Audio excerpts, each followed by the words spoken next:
नमस्कार, स्वागत है आप सभी का देवभूमि समाचार में। मैं आपके साथ निकिता कश्यप। बुलेटिन की शुरुआत करते हैं। राष्ट्रपति द्रौपदी मुर्मू 67 साल की हो चुकी हैं और उनका जन्मदिन आज ही के दिन साल 1958 में हुआ था। आपको बताते चले कि पीएम नरेंद्र मोदी और कांग्रेस के अध्यक्ष मल्लिकार्जुन खड़गे सहित कई नेताओं ने राष्ट्रपति द्रौपदी मुर्मू को जन्मदिन की शुभकामनाएं दी। तो वहीं आपको यह भी बताते चले कि राष्ट्रपति मुर्मू अपना जन्मदिन उत्तराखंड में मना रही हैं। राष्ट्रपति द्रौपदी मुर्मू 3 दिवसीय उत्तराखंड के दौरे पर हैं और द्रौपदी मुर्मू ने देहरादून के राजपुर रोड पर राष्ट्रपति निकेतन का भी उद्घाटन किया। इस मौके पर राज्यपाल लेफ्टिनेंट जनरल गुरमीत सिंह भी मौजूद रहे और साथ ही साथ मुख्यमंत्री पुष्कर सिंह धामी भी मौजूद रहे। आपको बताते चले कि राष्ट्रपति ने राष्ट्रीय दृष्टि दिव्यांगजन सशक्तिकरण संस्थान के कार्यक्रम में भी भाग लिया। तो वहीं आपको यह भी बता दें कि कार्यक्रम के मद्देनजर पुलिस प्रशासन भी पूरे तरीके से अलर्ट है। चप्पे चप्पे पर पुलिस प्रशासन की ओर से कड़ी निगरानी रखी गई है।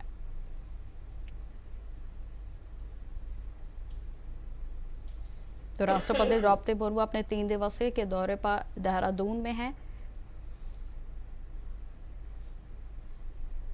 प्रतिबद्धता के साथ इसी प्रकार कार्य करते रहेंगे। वर्ष 2047 तक भारत को विकसित राष्ट्र बनाने के आदरणीय प्रधानमंत्री श्री नरेंद्र मोदी जी के विकल्प रहित संकल्प को साकार करने में अपनी भूमिका सुनिश्चित करेंगे। इन्हीं शब्दों के साथ आदरणीय राष्ट्रपति जी का एक बार पुनः देवभूमि आगमन पर स्वागत करते हुए, अभिनंदन करते हुए, और इतने सारे आज हमको आपने सौगात दी है। यहाँ पर अनेक प्रकार से आपने आज बच्चों का भी हमारे प्रोत्साहन किया है। मैं आपका आभार व्यक्त करते हुए अपनी बात को समाप्त करता हूँ।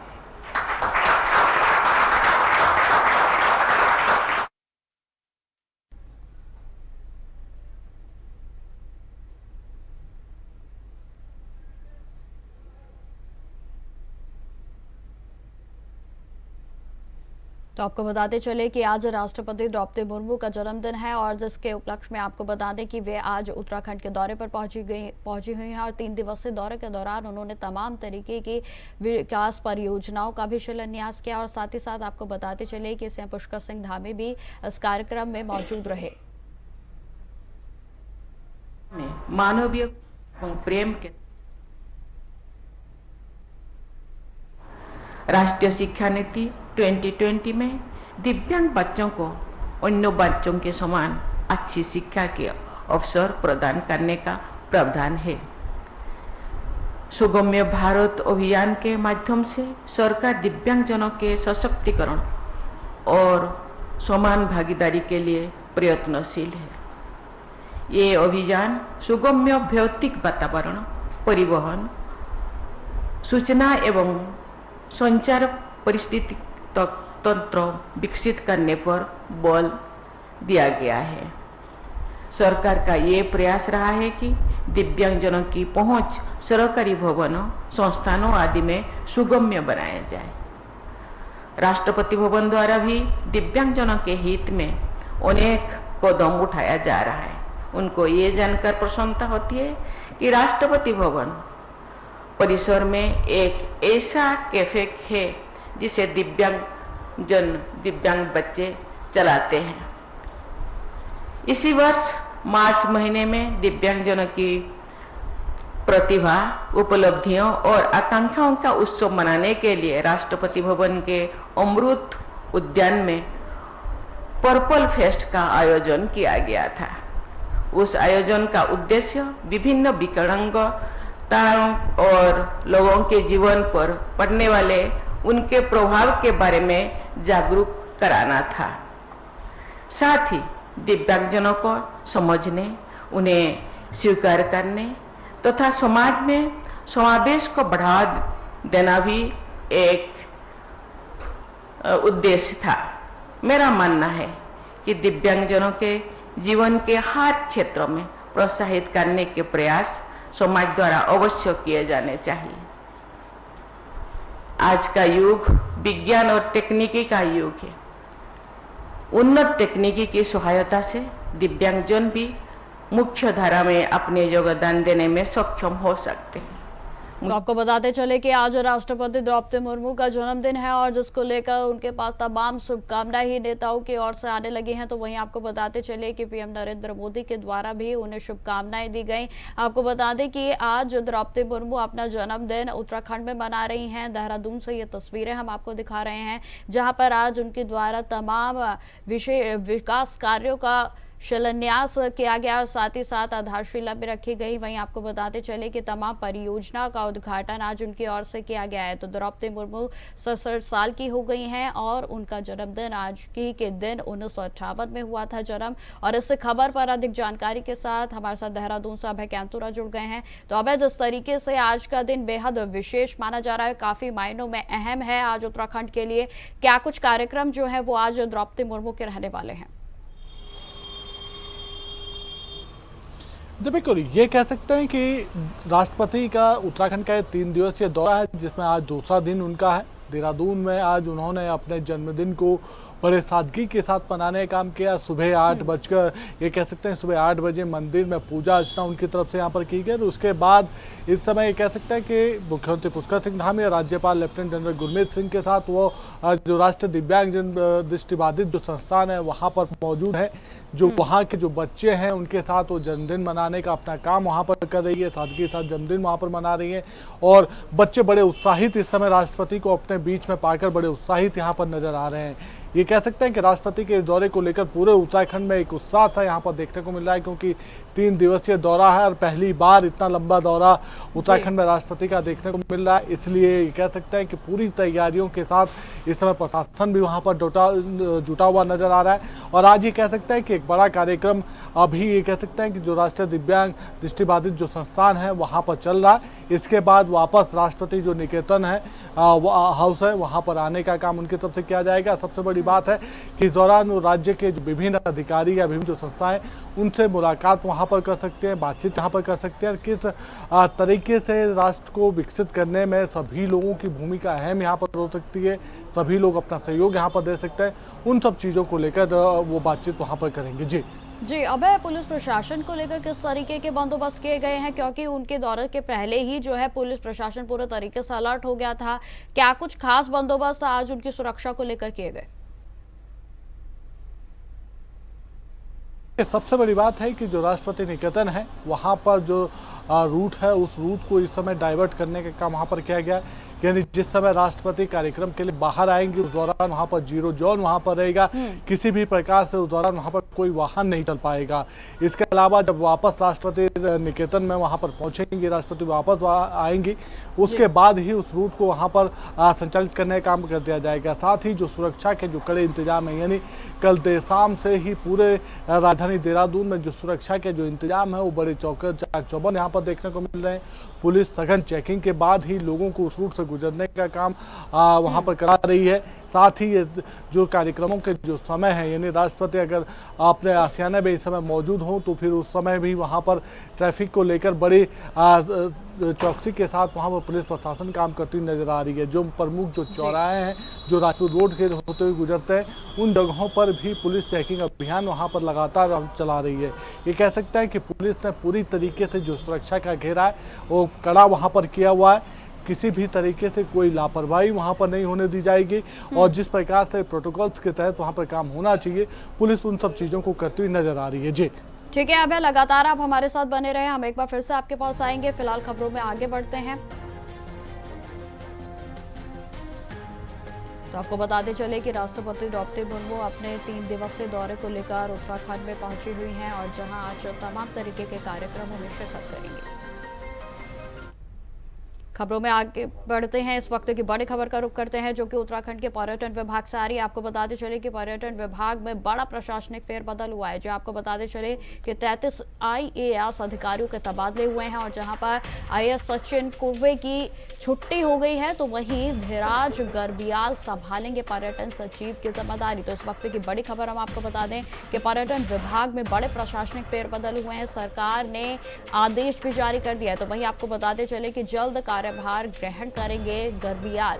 तो इस वक्त की बड़ी खबर आपको बता दें, जिसमें कि प्रशासनिक फेरबदल हुआ है। एक बार फिर से उत्तराखंड में जीरो टॉलरेंस की नीति को अपनाते हुए उत्तराखंड की सरकार की ओर से बड़ा कदम उठाया गया है, जिसमें कि आपको बताते चले कि 33 IAS को बदला गया है और जिसमें पर्यटन विभाग में बड़ा फेरबदल हुआ है। तो 33 IAS के अधिकारियों के तबादले हो गए हैं, जिसमें सभी के जगहों को बदल दिया गया। और इस खबर पर अधिक जानकारी के साथ लगातार हमारे साथ अभय कैंतुरा जुड़े हुए हैं। तो अभय, जिस तरीके से बड़ा फेरबदल हुआ है, 33 IAS अधिकारियों के तबादले हुए, क्या कुछ जानकारी आपके पास? जी बिल्कुल, ये कह सकते हैं कि उत्तराखंड प्रशासनिक सेवा से जुड़े जो अधिकारी थे उनके कार्य क्षेत्रों में बड़ा फेरबदल करने का काम यहाँ पर हुआ है। कल देर रात मुख्यमंत्री की संस्तुति के बाद जो सूची यहाँ पर जारी हुई है, उस सूची में कह सकते हैं कि 32 IAS अधिकारी, एक सचिवालय सेवा संघ के अधिकारी, एक IFS अधिकारी और 24 PCS अधिकारियों के कार्य क्षेत्रों में बड़ा बदलाव यहाँ पर किया गया है, जिसमें कह सकते हैं कि 4 जिलों के जो जिलाधिकारी थे उनको भी बदलने का काम यहाँ पर किया गया। वहाँ पर नए जिलाधिकारी आए, कई जो PCS अधिकारी थे उनको डिप्टी कलेक्टर और CDOs की भूमिका यहाँ पर दी गई है। साथ ही जो सबसे बड़े इस समय जो चर्चा यहाँ पर चल रही है वो पर्यटन विभाग को लेकर चल रही है, जिसमें IAS सचिन कुर्बे की जगह पर जो सचिव IAS सचिन कुर्बे थे उनकी जगह पर धीराज गर्बियाल को जिम्मेदारी यहाँ पर दी गई है। जिस प्रकार से उनका अनुभव रहा है, जो उनका काम करने का तरीका रहा है, ऐसे में उम्मीद ये की जा रही है कि अब पर्यटन विभाग को नई ऊंचाइयां प्रदान करने का उनकी तरफ से प्रयास यहाँ पर किया जाएगा और पर्यटन विभाग नई ऊंचाइयों को छूता हुआ भी नजर आएगा। ये कह सकते हैं कि पर्यटन सचिव के तबादले के बाद से सोशल मीडिया में भी कई तरीके की खबरें यहाँ पर चल रही है, जिसमें मुख्यमंत्री पुष्कर सिंह धामी के इस प्रशासनिक फेरबदल के निर्णय को सही ठहराने का काम यहाँ पर किया जा रहा है और उम्मीद की जा रही है कि आने वाले दिनों में ये जो अधिकारी हैं जो अब नई भूमिकाओं में काम करते हुए नजर आएंगे, उनके लिए बड़ा चैलेंज यहाँ पर होगा कि जो जनता की जो भावनाएं हैं, जनता जो अपेक्षाएं, उन अपेक्षाओं पर खरा उतरने का काम उनकी तरफ से किया जाए। इसके अलावा ये कह सकते हैं कि रुद्रप्रयाग हो गया, उत्तरकाशी हो गया, पौड़ी हो गया, चंपावत हो गया, यहाँ के जो जिलाधिकारी थे उनको बदलने का काम सरकार की तरफ से यहाँ पर किया गया है। खेल निदेशक जो अब तक रहे प्रशांत आर्या, अब उत्तरकाशी के नए जिलाधिकारी यहाँ पर होंगे, जबकि जो उत्तरकाशी के जिलाधिकारी थे मेहरबान सिंह बिश्नोई को वापस सचिवालय लाने का काम यहाँ पर किया गया है। साथ ही ये कह सकते हैं कि जो पौड़ी के जो जिलाधिकारी थे आशीष चौहान, उनको भी बदलने का काम यहाँ पर किया गया। चंपावत के जो जिलाधिकारी थे नवनीत पांडे, उनको भी बदलने का काम यहाँ पर हुआ है। सौरभ गहरवाल जो रुद्रप्रयाग के DM थे उनको भी बदलने का काम यहाँ पर किया गया। तो ये समझा जा सकता है कि बड़ा फेरबदल यहाँ पर मुख्यमंत्री पुष्कर सिंह धामी ने किया है, जो आने वाले दिनों में समझा जा सकता है कि राज्य के विकास में अब इन सभी प्रशासनिक अधिकारियों की भूमिका होगी, बड़ी महत्वपूर्ण होगी और अपने अपने कार्य क्षेत्रों में काम करते हुए नजर आएंगे। ठीक है, अब तमाम जानकारी के लिए आपका बहुत बहुत धन्यवाद। तो जिस तरीके से आपको बताते चले कि उत्तराखंड में बड़ा फेरबदल हुआ है, 33 IAS अधिकारियों के तबादले हुए हैं और जिसमें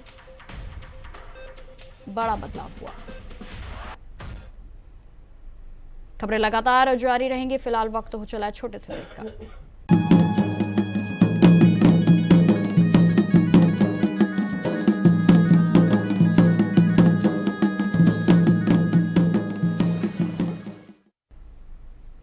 ब्रेक के बाद एक बार फिर से स्वागत है आप सभी का। बढ़ते हैं खबरों की ओर। बीजेपी के लेस डाउन विधायक महंत दिलीप रावत ने मुख्यमंत्री पुष्कर सिंह धामी का आभार प्रकट किया है और कहा कि उनके द्वारा संवेदनशीलता का परिचय देते हुए दोषी अधिकारियों के खिलाफ कार्रवाई की गई है। आपको बताते चले कि पिछले दिनों पौड़ी गढ़वाल के लेस डाउन क्षेत्रों में बिजली विभाग के संविदा कर्मी लाइनमैन अनिल नेगी की बिजली का कार्य करते समय करंट लगने के दौरान मौत हो गई थी और जिसके बाद विधायक और क्षेत्रवासियों ने लापरवाही बरतने वाले अधिकारियों के खिलाफ कार्रवाई की मांग की।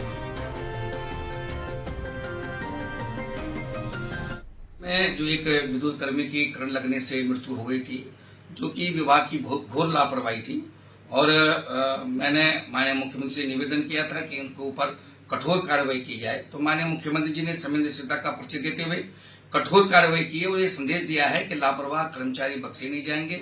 मैं क्षेत्रीय जनता की ओर से और अपनी ओर से भी और पीड़ित तो लगातार जिस तरीके से उत्तराखंड के मुख्यमंत्री पुष्कर सिंह धामी की ओर से लगातार ताबड़तोड़ एक्शन लिए जा रहे हैं और इसी बीच आपको बताते चले कि संविदा कर्मचारी के खिलाफ भी घोर लापरवाही बरतने के चलते एक्शन लिया गया और जिसमें कि आपको बता दें कि बीते रोज देहरादून में एक संविदा कर्मी की काम करते के दौरान उसकी मौत हो गई थी करंट लगने के कारण, जिसके बाद क्षेत्रीय विधायक और तमाम क्षेत्रवासियों की ओर से आवाज उठाई गई और जिस पर एक्शन लेते हुए सीएम पुष्कर सिंह धामी ने जो भी जिम्मेदार अधिकारी थे उनके खिलाफ एक्शन लिया गया। और जिसमें कि आपको बताते चले कि आज विधायक दिलीप की ओर से सीएम पुष्कर सिंह धामी का आभार प्रकट किया गया। तो जिस तरीके से लगातार उत्तराखंड में एक के बाद एक ताबड़तोड़ एक्शन जो है वो सीएम पुष्कर सिंह धामी की ओर से लिए जा रहे हैं, तो इससे साफ तौर पर जाहिर हो चुका है कि अब उत्तराखंड में कोई भी आम जनता हो या फिर अधिकारी यदि कोई भी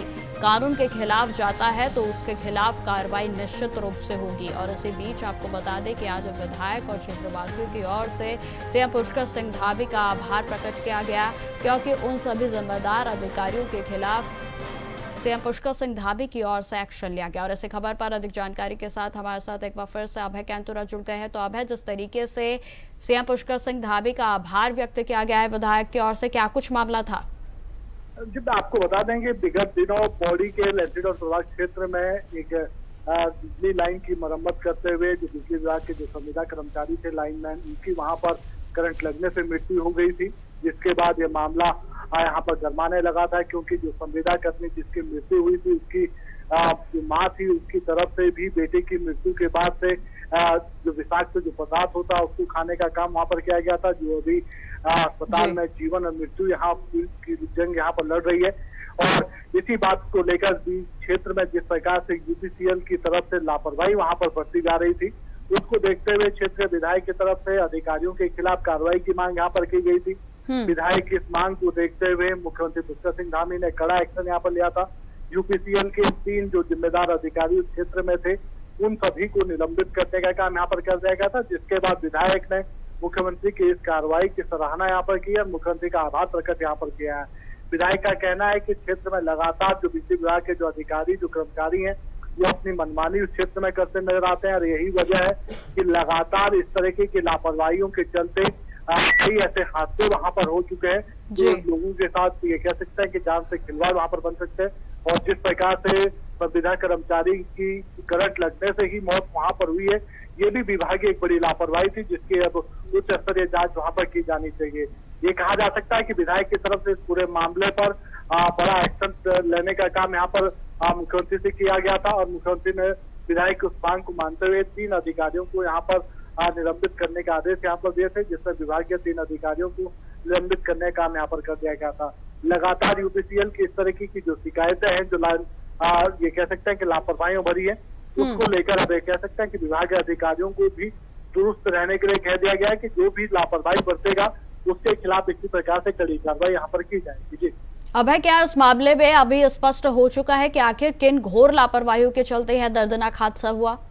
बिल्कुल, ये स्पष्ट है कि जिस प्रकार से संविदा कर्मचारी की तरफ से जो लाइनमैन थे उसकी तरफ से काम वहां पर किया जा रहा था, और पहले ये कह सकता है कि शटडाउन लेने का काम वहां पर किया गया था, लेकिन अचानक से जिस प्रकार से दूसरी उस लाइन पर दौड़ने की काम हुई थी और जिस प्रकार से शटडाउन घटाने का काम किया गया था, उसी के चलते ये कह सकते हैं कि उस संविदा कर्मचारी की मृत्यु वहां पर हुई थी।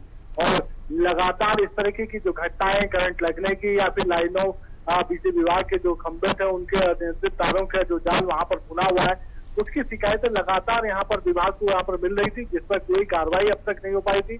लेकिन अब ये कह सकते हैं कि क्षेत्रवासियों की मांग के अनुरूप विधायक ने जो अपनी सरकार से मांग यहाँ पर की थी, उसी पर बड़ी कार्रवाई यहाँ पर हुई है। और आने वाले दिनों में कहा जा सकता है कि अगर यूपीसीएल के अधिकारी किसी भी प्रकार से किसी समस्या का निदान नहीं कर पाते, समस्या को बढ़ने दिया जाता है, तो फिर ऐसे अधिकारियों के खिलाफ भी बड़ी कार्रवाई वहां पर की जाएगी। जी ठीक है अभय, तमाम जानकारी के लिए आपका बहुत बहुत धन्यवाद। तो जिस तरीके से आपको बताते चले कि दोषी अधिकारियों के खिलाफ सख्त कार्रवाई से पुष्कर सिंह धामी की ओर से की गई है।